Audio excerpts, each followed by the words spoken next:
82 alkoi kovin taisteluin. Mä jouduin itärintamalle, siellä haavoituin.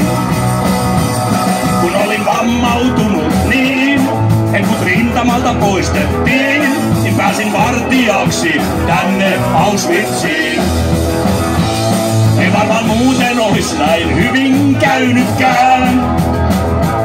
Mut kun nuorna miestä liityin SS:ään. Ja mulle littera annettiin, joudun tänne lomaleiriin.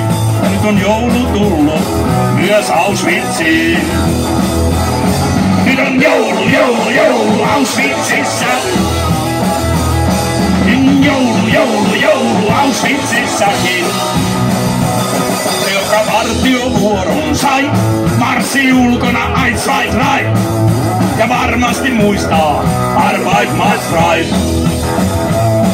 Oli vartioparakkiin tuotu kanneval. Ja kaikki tuntee suussaan vieläkin kun maun. Kun joulupukkia odotetaan, me konjakit kohotetaan. Ja Führerillemme maljat juodaan. Jawohl, ja, nyt on joulu Auschwitzissa.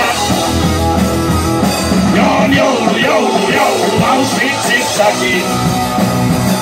Ja mä kysyn vaan, että missä voi viettää mukavammin intissä, kun suloinen joulu, rauhaisa joulu. Joulu Auschwitzissakin.